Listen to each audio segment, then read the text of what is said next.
हम मनुष्य है और मनुष्य जब मन में किसी प्रकार के भाव या विचार लाता है तो उन भावों और विचारों को प्रकट करने के लिए जिस साधन का हम प्रयोग करते हैं उसे कहते हैं भाषा। यानी मनुष्य के मन में आने वाले विचार एवं भाव को व्यक्त करने का जो सशक्त माध्यम है वो है भाषा। मानव मन में उत्पन्न विचारों एवं भावों को व्यक्त करने का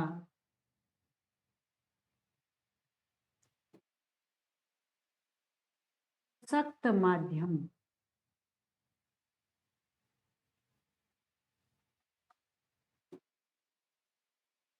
भाषा है। अब जो भाषा है इस भाषा की सबसे छोटी इकाई जो मौखिक भाषा है उसकी सबसे छोटी इकाई है ध्वनि। मौखिक भाषा या भाषा का जो उच्चरित रूप है, भाषा के उच्चरित रूप या मौखिक रूप की सबसे छोटी इकाई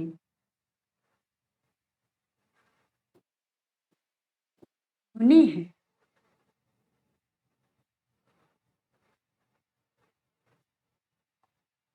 अब इस ध्वनि के लिखित रूप को ही वर्ण कहा जाता है। यानी भाषा के उच्चरित या मौखिक रूप की सबसे छोटी इकाई का नाम है ध्वनि और उसके ध्वनि के लिखित रूप का नाम है वर्ण। तो ध्वनि के लिखित रूप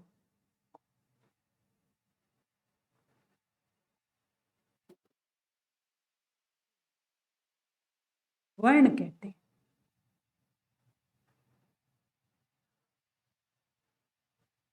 दूसरे शब्दों में अगर हम बात करें तो जो वर्ण है वो लिखित भाषा की सबसे छोटी इकाई होगा। तो ऐसे कह सकते हैं कि लिखित भाषा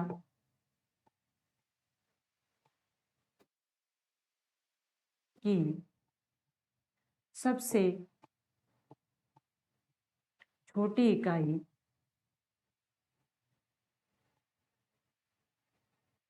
वर्ण है, वर्ण है।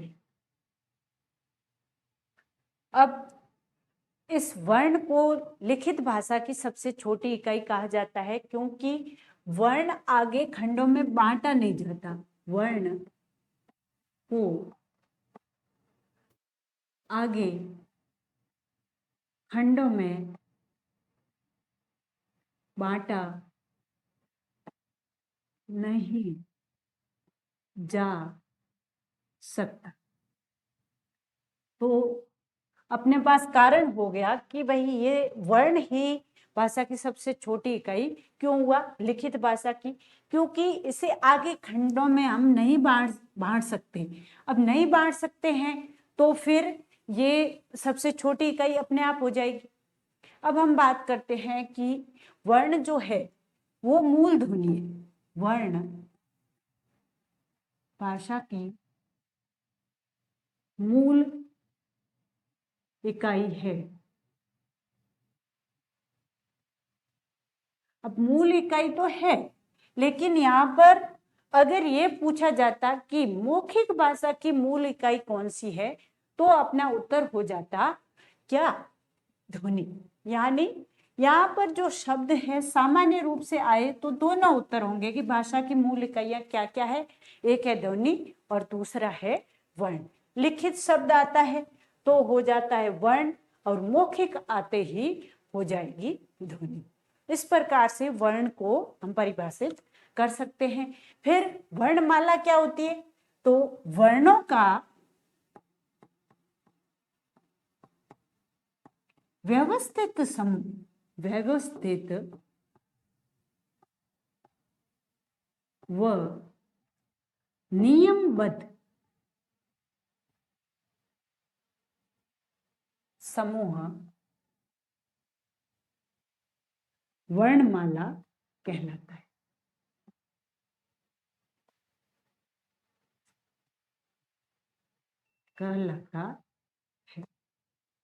अगर वर्णों का समूह हो और वो निश्चित नहीं हो, पहले क लिख दिया, फिर ग, और ग के बाद वापस ख आ गया, इस प्रकार से अगर अव्यवस्था हो जाती है तो वो वर्णमाला नहीं होगी, क्योंकि वर्णमाला में व्यवस्था का होना जरूरी है। वर्णों का व्यवस्थित व नियमबद्ध समूह वर्णमाला कहलाता है। अब वर्ण जो है, हिंदी भाषा में वर्ण 52 माने जाते हैं। वैसे तो अलग अलग वर्णों की संख्या मानी जाती है, लेकिन सामान्य रूप से अगर हम बात करें तो हिंदी वर्णमाला में 52 वर्ण। हिंदी में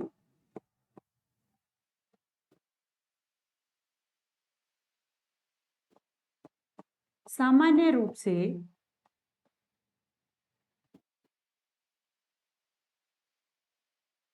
52 वर्ण माने जाते हैं।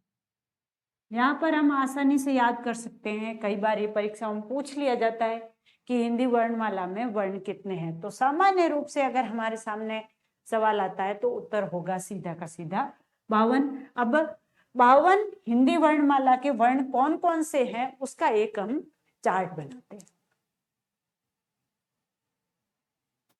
वर्णमाला, हिंदी में वर्णमाला की शुरुआत होती है स्वर से।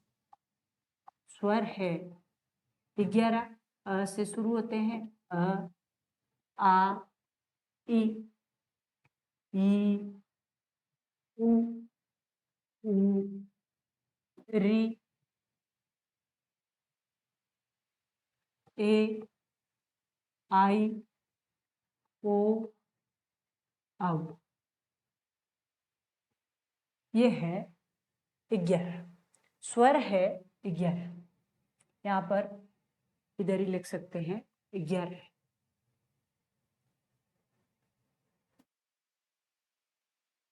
ग्यारह स्वर है। फिर व्यंजन, व्यंजनों की अगर हम बात करें तो सबसे पहले व्यंजन में स्पर्शी व्यंजन आएंगे, तो वर्ग आएंगे कुछ, क वर्ग, क, च, ट, त, प, च वर्ग, ट वर्ग, क वर्ग एवं प वर्ग। इन्हें वर्गीय व्यंजन भी कहा जाता है।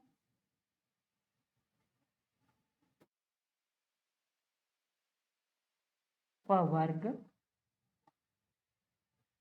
इन्हीं को वर्गीय व्यंजन हम कहते हैं। तो क वर्ग में अपने कौन कौन आ जाएंगे? क, ख, ग, घ और अंग। च वर्ग में च, च, ज, झ, य। और ट वर्ग ट, ठ, ड, ढ, ण। त वर्ग त, थ, ड, ध और न। प वर्ग में प, फ, ब, भ, म। इस प्रकार से ये 5 वर्ग बने। अब 5 है इस साइड और 5 ही इस तरफ है, तो अपने 5 × 5 बराबर हो गए 25। यहाँ पर ये स्पर्शी व्यंजन मोटे तौर पर 25 है। इसमें भी एक बात है, ये जो पंचमा अक्षर है यानी 5वें नंबर पर आने वाले, पंचमा अक्षर का अर्थ होता है 5वें नंबर पर आने वाले। अब 5वें नंबर पर जो आ रहे हैं 1 2 3 4 5, 5 पर जो आ रहा है उसे हम कहते हैं पंचमा अक्षर। पंचमा अक्षर, पंचमा अक्षर जो है वे हमेशा नासिकीय बोले जाएंगे। ये नासिकीय ध्वनि है, नाक के बिना आप इनका उच्चारण नहीं कर सकते। कितनी हम कोशिश कर लें फिर भी इन पंचमा अक्षरों का उच्चारण हम केवल नासिका के द्वारा ही कर सकते हैं। अर्थात हम कह सकते हैं कि नाक पकड़ करके इसका उच्चारण नहीं किया जा सकता। तो पंचमा अक्षर जो हमारे वर्गीय व्यंजन है उसका 5वां जो वर्ण है उसे हम कहते हैं पंचमा अक्षर। ये हो गए 25। इसके बाद अगले अपने व्यंजन आते हैं अंतस्थ व्यंजन जिसे कहते हैं। इन्हें अलग अलग वर्ग को अलग अलग नाम दिया जाता है, वो हम बाद में अलग से विश्लेषण करेंगे। आगे जो है वो है अंतस्थ व्यंजन।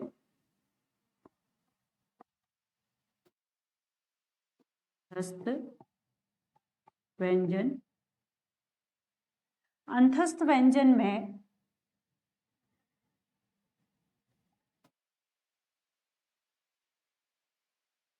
अंतस्थ व्यंजन य, र, ल, व। अंतस्थ क्यों कहते हैं इनको? क्योंकि जब इनका उच्चारण किया जाता है तब य और व ये दो तो बिल्कुल स्वर के समान ही बोले जाते हैं। थोड़ी सी इसमें बाधा आती है बोलते समय, इसलिए ये व्यंजन में आ गए, लेकिन इनका उच्चारण स्वर के बिल्कुल नजदीक रहता है। इसलिए ये दो जो य और व है इन्हें तो अर्ध स्वर कहा जाता है और इन दो को ही मुख्य रूप से आज के समय में अंतस्थ व्यंजन के नाम से जाना जाता है। अगले अपने हैं ऊष्मीय व्यंजन। ऊष्मीय व्यंजन, ऊष्मीय व्यंजन है, ये भी 4 है। श, श मूर्धन्य, स से सड़क, ये दंत्य स है, और ह। ये चारों जब बोले जाते हैं तब हमें एक्स्ट्रा एनर्जी लगानी पड़ती है या थोड़ी सी ज्यादा मात्रा में ऊष्मा की आवश्यकता पड़ती है। इस वजह से इनका नाम ही ऊष्मीय व्यंजन पड़ गया। यानी बाकी को जो हम बोलते हैं उसके बजाय श, श और स, ह इनको बोलने के लिए हमें ज्यादा ऊष्मा की, ज्यादा ऊर्जा की आवश्यकता रहेगी। इस वजह से इनका नाम ही हो गया ऊष्मीय व्यंजन। अब ये हो गए यहाँ पर 25, ये 4 और ये 4 और इसके साथ है अगला संयुक्त व्यंजन।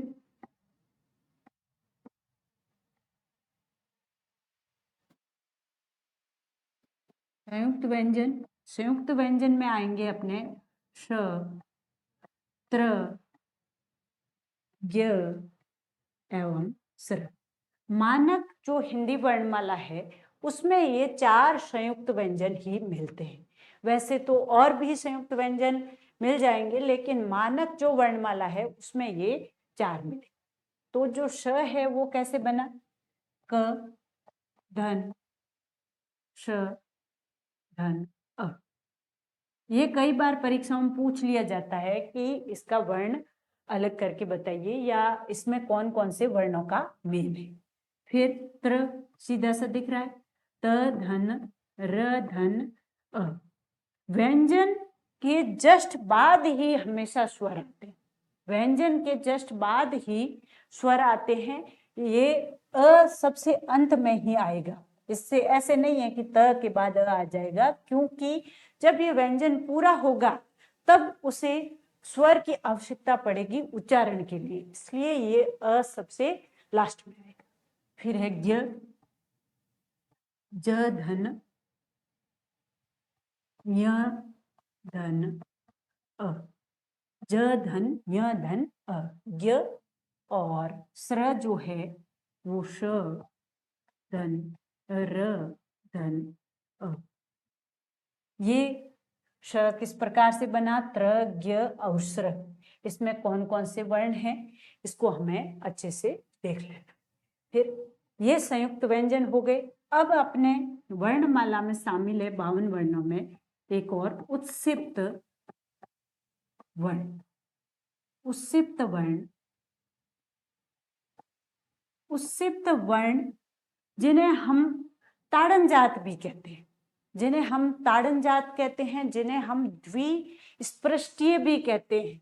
ताड़न जात कहते हैं क्योंकि उन वर्णों को जब बोला जाएगा तब बिल्कुल जैसे वर्ण को उछाल करके कोई ताड़ ना देते हुए बोल रहा है या किसी को डांट कर बोल रहा है, इस प्रकार का लगेगा। तो ये वर्ण ताड़न जात भी कहलाते हैं। और ये है ड एवं ढ। इनका जब उच्चारण किया जाता है तब हमारी जीवा जो है वो उछल करके वापस आएगी। एक बार उछलेगी जोरदार और वापस आएगी, उछल कर आएगी, इसीलिए उछल कर आती है, इसीलिए इसको उत्सिप्त कहते हैं। उछल कर जीवा जो आती है वो उछल कर आती है।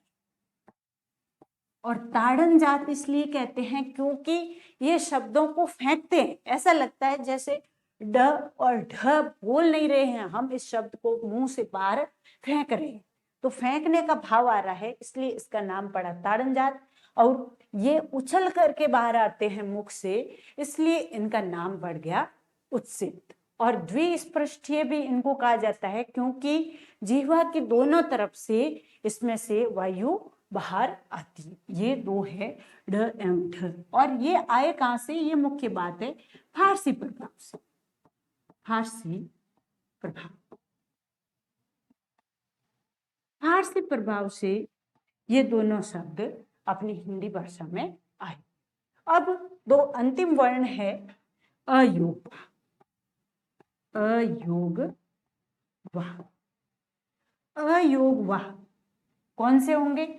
जिनको न तो स्वर माना जाता है एवं न व्यंजन माना जाता है, फिर भी वे हिंदी में स्वर एवं व्यंजन के साथ हमेशा मौजूद रहते हैं, इसलिए उनको किशोरीदास वाजपेयी जी ने अयोगवाह कहा था। वे है अंग एवं अह। अंग को कहते हैं हम अनुस्वार एवं अह जो है उसे हम कहते हैं विसर्ग। इस प्रकार से अपनी वर्णमाला में कुल 52 वर्ण। वर्णमाला में कुल 52 वर्णों का विश्लेषण हमने देखा कि किस प्रकार से ये 52 वर्ण हुए। अब हम बात करेंगे कि हिंदी जो वर्णमाला है उसमें मुख्य रूप से 2 प्रकार के वर्ण मिलते हैं। हिंदी वर्णमाला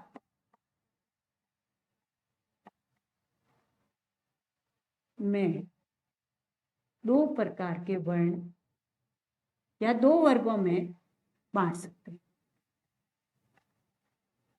पहला है स्वर एवं दूसरा है व्यंजन। स्वर एवं व्यंजन। अब स्वर एवं व्यंजन की अगर हम मोटी मोटी बात कर लें कि भाई स्वर क्या है, व्यंजन क्या है, किस प्रकार से है, तो हम देख सकते हैं कि स्वर जो है उनका उच्चारण जब होता है तो वे स्वतंत्र होकर उच्चारण करते हैं। इसके उच्चारण के लिए किसी अन्य वर्ण की आवश्यकता हमें नहीं पड़ती। और जिह्वा जो हमारी है उसका बिल्कुल कम उपयोग होता है। जिह्वा एवं होठों का प्रयोग तो लगभग मान लो कि होता ही नहीं है।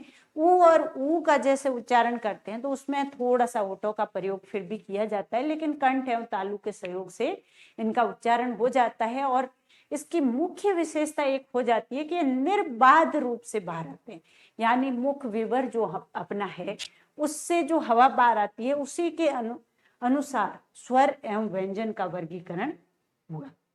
स्वर एवं व्यंजन का वर्गीकरण हुआ और उसमें भी हम स्वर की बात करें तो उसमें तो ये तो स्वतंत्र रूप से उच्चारित होते हैं और व्यंजन जो है वे हमेशा स्वर की सहायता से ही उच्चारित होते हैं।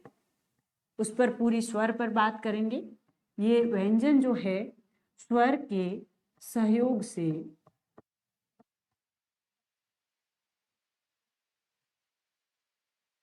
उच्चारित होने वाले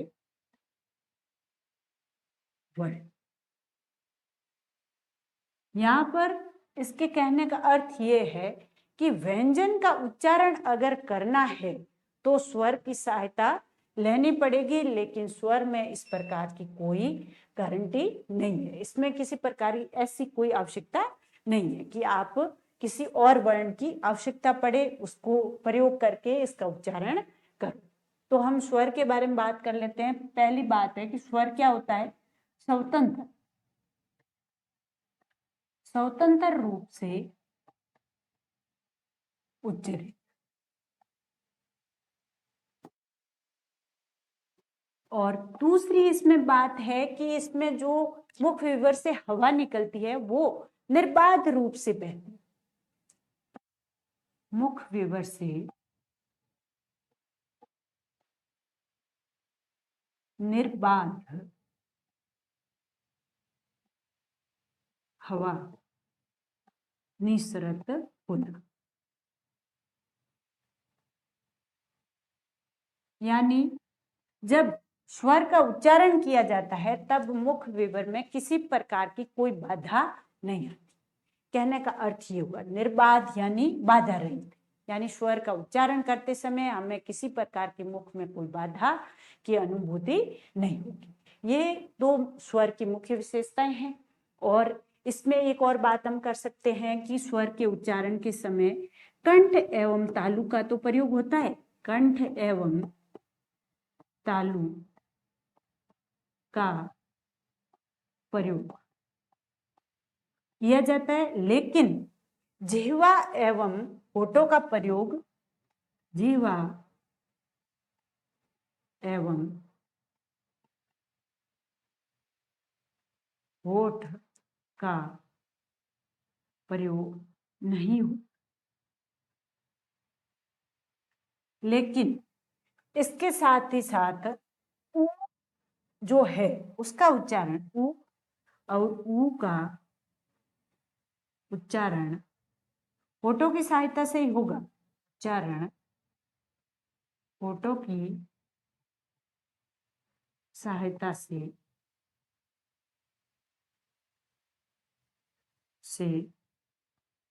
होता है।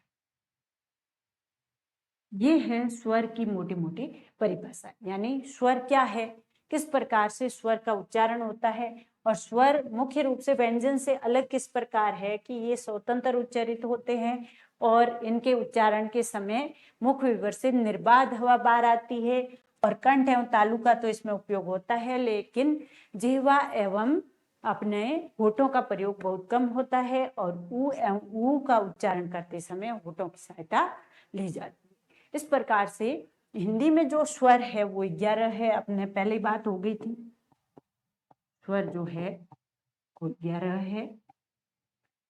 और 11 कौन कौन से हैं उनका थोड़ा सा मोटा वर्गीकरण करते हैं। सबसे पहले है मूल स्वर। मूल स्वर जो है वो अ, इ, उ, रि। मूल स्वर है अ, इ, उ और रि। अब इनका उच्चारण जब हम करते हैं या इनको लिखते हैं या करते हैं तो इनमें किसी अन्य वर्ण की कोई आवश्यकता है नहीं। तो अ, इ, उ, रि इनको हम आगे तोड़ नहीं सकते, इसलिए इनको मूल स्वर कहते हैं, क्योंकि इनका आगे विभाजन नहीं होता। विभाजन बिल्कुल नहीं होता, इसीलिए इनको मूल स्वर कहा जाता है। मूल स्वर कितने हैं संख्या में? 4 है। दूसरा है दीर्घ स्वर। अब दीर्घ स्वर कौन कौन से हैं, इनके आगे वाले रूप दो जोड़ करके अ धन अ बराबर क्या बनता है, आ। ई धन ई बराबर बड़ी ई, तो आ ई। और उ धन उ बराबर उ। एवं यहां पर इंपॉर्टेंट बात यह है कि जो री है उसका दीर्घ रूप संस्कृत में तो चलता है, लेकिन अपने हिंदी में वो दीर्घ रूप वाली री मौजूद नहीं है, इसलिए दीर्घ स्वर कितने होंगे, 3 ही होंगे। 3 और 4 हो गए 7। अब तीसरा स्वरों का भेद है, वो है संयुक्त।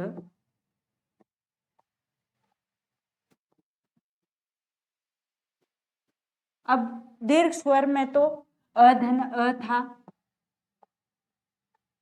ई धन ई थी, उ धन उ था मोटे मोटे तौर पर। अब बड़ा उ भी इधर आ सकता है, या इधर ई आ सकती है, आ इधर आ सकता है, अ इधर आ सकता है, लेकिन किसी भी मूल स्वर का दीर्घ रूप ही दीर्घ स्वर कहलाता है। लेकिन संयुक्त स्वर में दो अलग अलग स्वर मिलेंगे, दो अलग अलग स्वरों का मेल होकर एक नए स्वर का निर्माण करेंगे।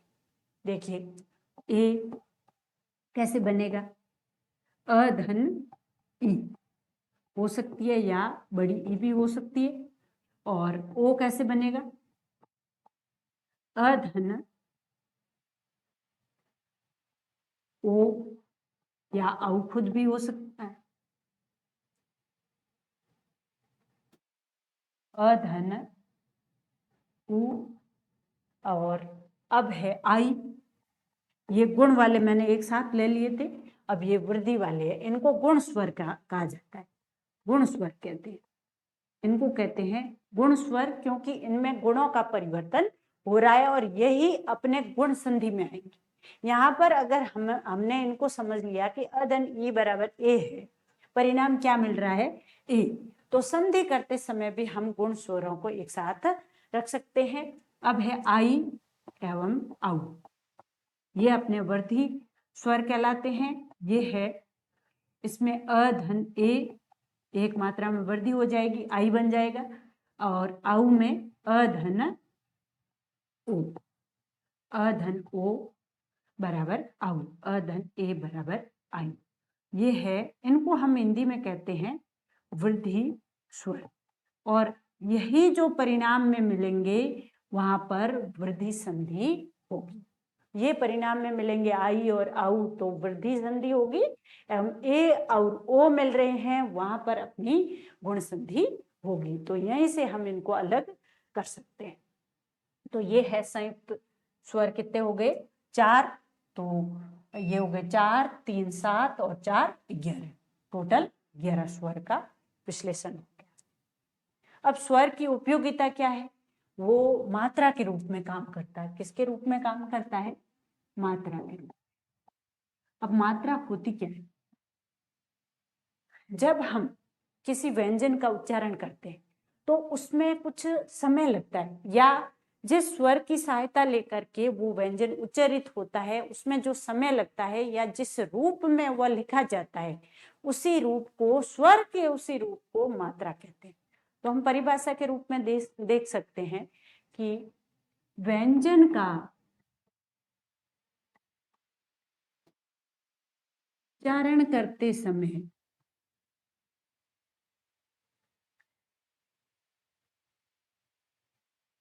समय स्वर जिस रूप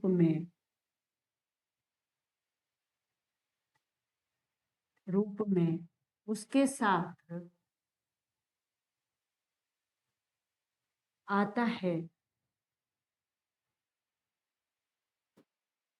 वही रूप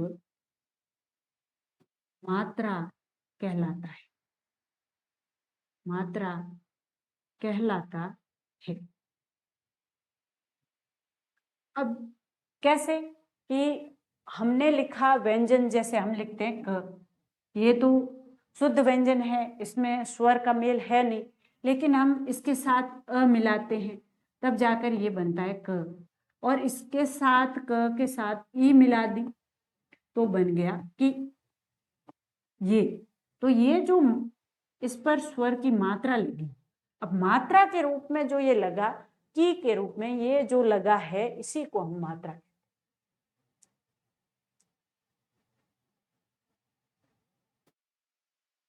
जैसे ये इस प्रकार से, ये मात्रा है, इन्हीं को मात्रा कहते हैं। यानी है स्वर ही, वही स्वर की ही बात है, लेकिन जिस रूप में स्वर लिखा जाता है व्यंजन के साथ, अब अकेला लिखा तो ये तो स्वर है, लेकिन आ है ये स्वर है, लेकिन ये अब इस प्रकार से लिख दिया तो ये क्या हो गई, मात्रा। इसी बात का हमें ध्यान।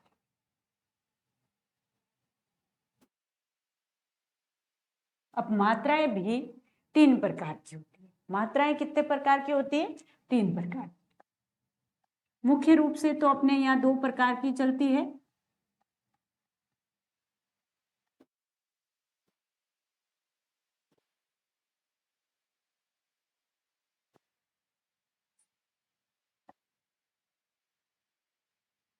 मुख्य रूप से तो 2 प्रकार की चलती है।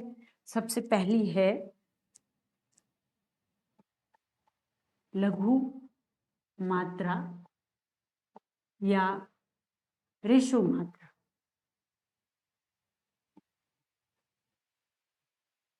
छंद की दृष्टि से छंद में जो समय होता है उसी को मात्रा कहा जाता है। जब बोलने में समय लगता है, उच्चारण में समय लगता है, उसी को मात्रा कहा जाता है। तो वहां पर लघु मात्रा का प्रयोग किया जाता है। रसो नहीं कहते उसको, लघु कहते हैं। तो रसो मात्राएं कौन कौन सी है, अ, ई, उ एवं ऋ। ये चारों जो अपने पास रस्व स्वर थे, वही जो लघु स्वर थे, एक मात्रिक स्वर जिन्हें कहते हैं, इनको आप एक मात्रिक भी कह सकते हैं, एक मात्रिक स्वर भी कह सकते हैं। एक मात्रिक स्वर, अ ई उ ऋ, एक मात्रिक स्वर। यानी इसमें जो समय लग रहा है वो एक मात्रा का ही लगेगा। यहाँ मात्रा के समय से ही समझना है कि एक मात्रा का समय लग रहा है, तो ये अ ई उ ऋ, ये 4 है। अब दूसरा है दीर्घ मात्रा। दीर्घ मात्रा, दीर्घ मात्रा जो है वो बाकी वाले सारे के सारे इसी में आ जाएंगे।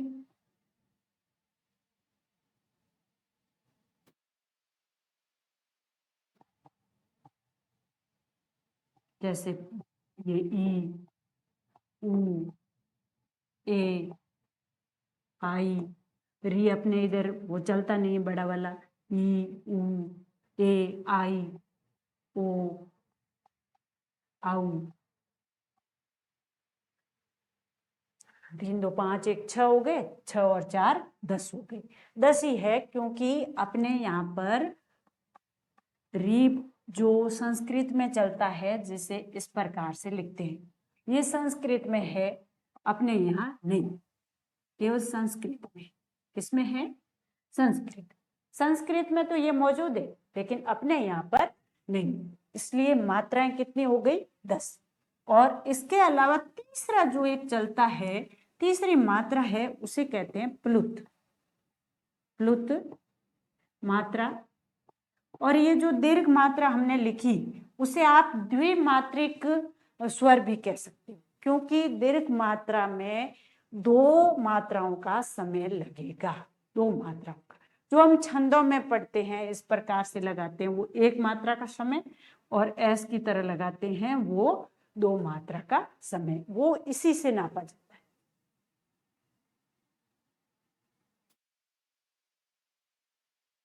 तो प्लुत मात्रा एक होती है जो अपने यहाँ हिंदी में बहुत कम है। एक ओम शब्द आता है, बाकी किसी में नहीं चलती, लेकिन इसे कहते हैं त्रिमात्रिक। त्रिमात्रिक स्वर, जिसका चिन्ह है इस प्रकार से, प्लुत इसे कहा जाता है। इसमें समय जो लगता है वो 3 मात्रा का लगता है। कितना समय लगेगा? 3 मात्रा का समय जिसे बोलने में लगे वो शब्द प्लुत में आएगा, उसमें प्लुत मात्रा का प्रयोग हुआ है। जैसे ओम लिखा जाए इसमें है। बाकी मैं बार बार कह रही हूं कि प्लुत मात्रा जो है वो केवल और केवल संस्कृत में ही ज्यादा होती है, अपनी हिंदी में कम मौजूद है जी। अब है 4 अलग अलग वर्ण आते हैं। एक आता है अनुनासिक, एक आता है निर्नुनासिक, एक आता है अनुस्वार, एक आता है विसर्ग। ये चारों, इसमें से कुछ 2 जो है वो स्वर की विशेषताओं वाले हैं और 2 है व्यंजन की विशेषताओं वाले। तो इनको हम थोड़ा सा चार्ट के रूप में देख लेते हैं कि कौन सी क्या है, मतलब स्वर की विशेषता वाला वर्ण कौन सा है और वो स्वर की विशेषता वाला क्यों है, व्यंजन की विशेषता वाला क्यों नहीं। इस प्रकार से हम इनको समझ लेते हैं। तो सबसे पहले अनुनासिक, अनुनासिक, फिर है निर्नुनासिक, निर्नुनासिक, फिर है अनुस्वार और अंतिम है विसर्ग। विसर्ग, ये 4 है, अनुनासिक, निर्नुनासिक, अनुस्वार एवं विसर्ग। इन चारों पर बात करते हैं। तो सबसे पहले है अनुनासिक। अब अनुनासिक जो है वो क्या है?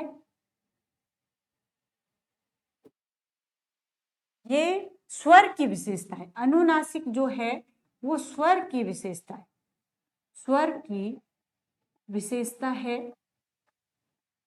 तो ये अगर कोई चार्ट में बांटना चाहे कि भाई ये व्यंजन के साथ रहेंगे या स्वर के साथ, तो अनुनासिक हमेशा किसके साथ रहेगा? स्वर के साथ रहेगा। तो ये स्वर की विशेषता से युक्त है। निर्नुनासिक जो है वो भी स्वर की विशेषता से, स्वर की विशेषता, लेकिन जो अनुस्वार है वो व्यंजन की विशेषता है, व्यंजन की विशेषता वाला शब्द। एवं विसर्ग भी व्यंजन की विशेषता से युक्त शब्द है।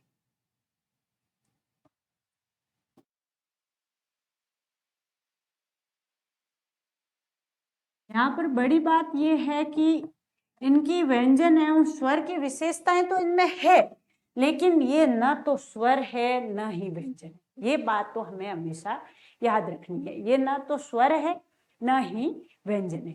लेकिन जो अनुनासिक है वो स्वर के ज्यादा निकट है और निर्नुनासिक भी स्वर के ज्यादा निकट है, लेकिन अनुस्वार व्यंजन की विशेषताओं से युक्त है और विसर्ग जो है वो भी व्यंजन की विशेषताओं से युक्त है।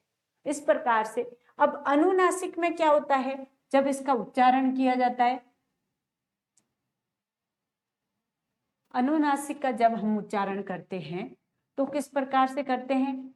इसमें जो मुख विवर से हवा निकलती है उसमें मुख विवर के साथ साथ हवा है जो नासिका से भी निकले, तो क्या होगा? उच्चारण मुख एवं नासिका दोनों से, दोनों से। अब जैसे हम देख सकते हैं शब्द लिखा हुआ है चांद, चांद लिखा हुआ है। अब चांद को जब हमने बोला तब कुछ हवा, चा बोलेंगे चा, तब कुछ हवा तो मुख से निकलेगी और कुछ नाक से निकलेगी। अब चांद का विश्लेषण करके देखें तो अपने को पता चल जाएगा कि ये अनुनासिक है, अनुस्वार नहीं है। कैसे है देखिए, चांद जो है उसमें क्या है? एक है च, च के साथ दूसरा है इसमें स्वर आ। क्या है? स्वर आ है। आ के साथ, आ के साथ ये चंद्र बिंदु, जो चंद्र बिंदु है वो स्वर की विशेषता इस प्रकार से हुई कि ये इस स्वर आ के साथ लग रहा है। आ, ये आ बना दिया इसको, आ जो था उसे आ बना दिया, अर्थात मुख एवं नाक दोनों से ध्वनि बाहर आ रही है। च धन आ धन, बाद में तो कुछ है ही नहीं, द धन अ। ये इस प्रकार से विश्लेषण होगा। और भी कोई भी आप शब्द देख सकते हो, जैसे पहुंचना, पहुंचना लिखा है तो पहुंचना लिखते हैं तो इसको कैसे तोड़ेंगे, प धन अ धन ह है, ह के बाद छोटा वाला और उसके ऊपर चंद्र। ये यहां पर ध्यान देना है। ये च धन अ धन न धन आ, ये है इसका वर्ण विच्छेद। अगर हमें ये वर्ण विच्छेद करना आ गया तो हमारी ये ध्वनियां गलत होने की कोई संभावना नहीं रहेगी, और अपने आप हम सही जगह पर चंद्र बिंदु या जो अनुस्वार है वो लगाने में समर्थ हो जाएंगे। अब अगली अपनी है निर्नुनासिक ध्वनि। निर्नुनासिक ध्वनि, अब ये भी स्वर की विशेषता से युक्त है। किस प्रकार से है देखते हैं। तो इसका जो उच्चारण होता है, ये ऐसा वर्ण जिसका उच्चारण करते समय नाक से किसी भी प्रकार की कोई हवा बाहर नहीं आई, केवल और केवल मुख से हवा बाहर आए, ऐसा कोई भी स्वर युक्त अगर वर्ण हम बोलते हैं तो वो निर्नुनासिक वर्ण होगा। यानी ऐसे वर्ण जिनका उच्चारण करते समय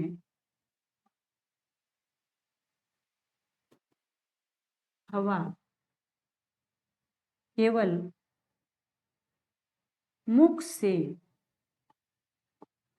निसृत हो।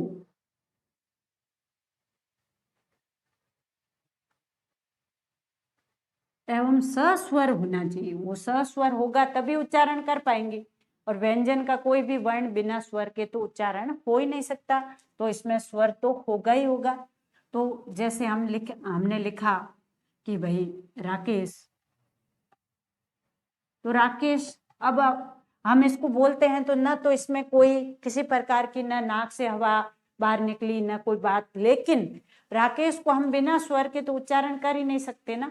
तो ये स्वर के तो साथ है निर्नुनासिक, लेकिन इसमें राकेश शब्द में किसी भी प्रकार से नाक से हवा नहीं आ रही है, ये सामान्य शब्द है, इस वजह से यह निर्नुनासिक में आएगा।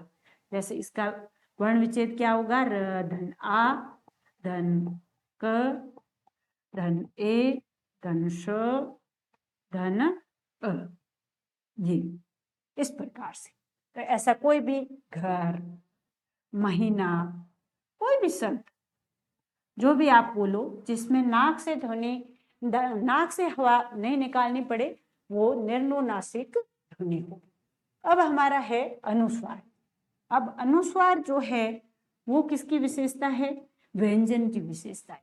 किस प्रकार से ये व्यंजन की विशेषता है, इस पर अगर हम बात करें तो स्वर के बाद ये ध्वनि आती है, स्वर के बाद आती है, लेकिन है व्यंजन ध्वनि। व्यंजन ध्वनि किस प्रकार से है, इसको हम उदाहरण से समझें। पहले हम इसका लिख लेते हैं कि भाई ये है क्या, स्वर के बाद आने वाली व्यंजन ध्वनि जिसमें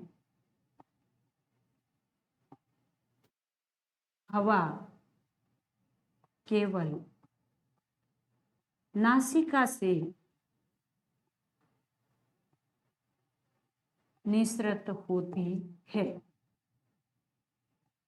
निसृत होती। ये बात तो अपने समझ में आ गई कि ये स्वर के बाद आएगी। किस प्रकार से आएगी इसको हम लिख कर करते हैं। जैसे लिखा कंचन, कंचन, कंचन। अब कंचन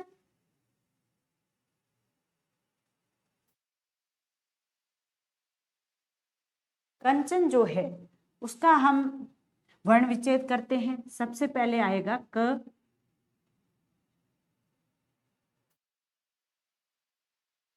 क धन, उसके बाद अ जो स्वर है, अ एक स्वर है, क का उच्चारण अ के साथ ही होगा, तो क धन अ। अब जो अनुस्वार है वो बदल जाएगा किसमें, इसके आगे आ रहा है च। च क्या था, च अपने वर्गीय व्यंजन था, क च ट त प में से च एक वर्गीय व्यंजन था। अब च जो है उस च के अंतिम या पंचमा अक्षर की जो ध्वनि है वो इस अनुस्वार के रूप में यहाँ आई। तो च का पंचमा अक्षर क्या है, च, च, ज, झ, य। तो ये यहाँ पर ये है य। च का पंचमा अक्षर है य, यहाँ पर है, और य के साथ फिर है च और फिर अ, फिर है न धन अ।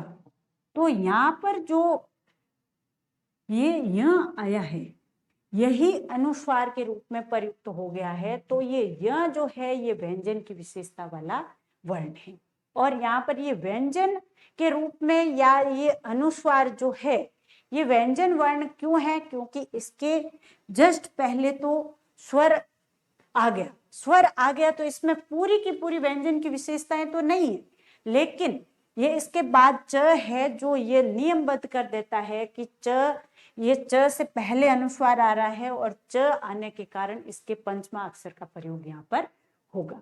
तो कंचन को इस प्रकार से हम तोड़कर देख सकते हैं।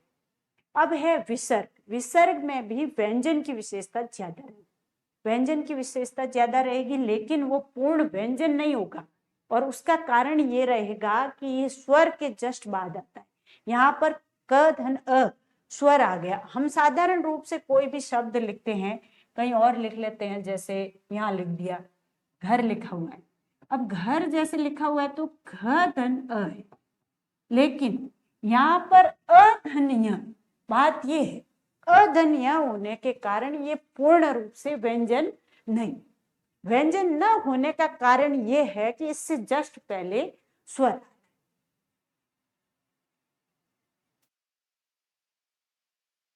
अब व्यंजन की विशेषता वाला विसर्ग भी है, इसकी भी वही विशेषता होगी, स्वर के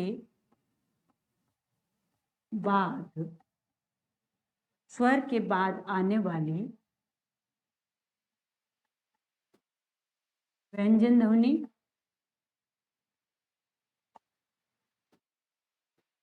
एवं इसका जो उच्चारण है वो कैसा होगा, उच्चारण ह के समान, ह के समान,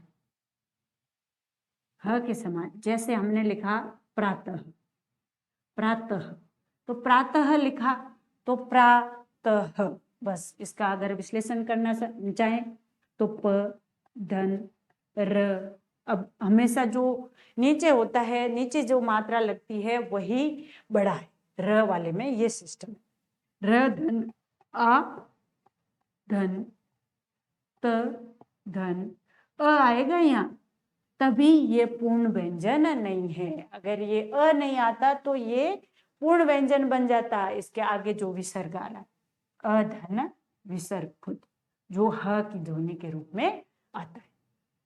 ये इस प्रकार से ये चारों हैं, अनुनासिक, निर्नुनासिक, अनुस्वार एवं विसर्ग। इनका मोटा मोटा विश्लेषण इस प्रकार से है। अब हम देखते हैं आज जो जो हमने पढ़ा है उससे संबंधित कुछ प्रश्नोत्तरी।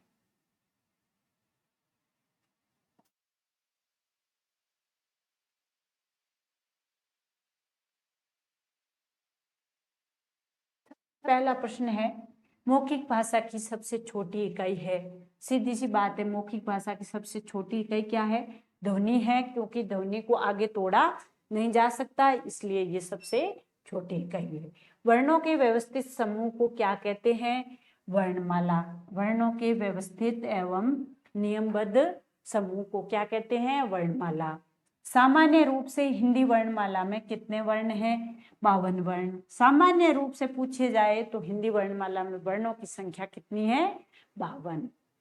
ऐसे वर्ण जिनका उच्चारण स्वतंत्र रूप से होता है उन्हें कहते हैं। स्वतंत्र रूप से उच्चारण किसका होता है? जिसमें किसी अन्य वर्ण की आवश्यकता नहीं पड़ती है, वे होते हैं स्वर। क्या होते हैं? स्वर। स्वर का उच्चारण निर्बाध रूप से भी होता है और स्वतंत्र रूप से भी होता है। एवं अह को अयोगवाह किसने कहा? अंग एवं अह को अयोगवाह किसने कहा? किशोरीदास वाजपेयी ने। किशोरीदास वाजपेयी ने अंग एवं अह, जो हम अभी पढ़ रहे थे, अंग अह अनुस्वार एवं विसर्ग, उन्हें किशोरीदास वाजपेयी ने अयोगवाह कहा, क्योंकि हम जो बात कर रहे थे कि ये न तो स्वर है और न ही व्यंजन है। और इसका कारण भी हमने डिस्कस कर लिया था कि व्यंजन तो इसलिए नहीं है क्योंकि ये स्वर के जस्ट बाद आ रहे। अब स्वर के जस्ट बाद कभी व्यंजन नहीं आता, स्वर व्यंजन के बाद आकर उसकी मात्रा लगाता है। और स्वर क्यों नहीं है? क्योंकि इनका स्वतंत्र उच्चारण नहीं हो पाता। इनका स्वतंत्र उच्चारण नहीं हो पाता, इसलिए ये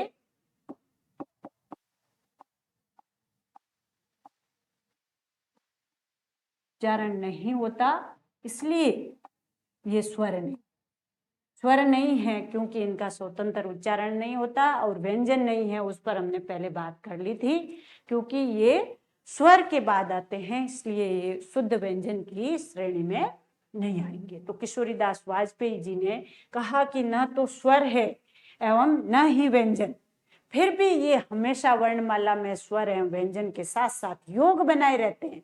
क्या बनाकर रहते हैं? योग। इस वजह से अयोगवाह यानी अयोग, यानी योग न होते हुए भी साथ साथ प्रवाहित होने वाले, इसलिए इनको कह दिया अयोगवाह।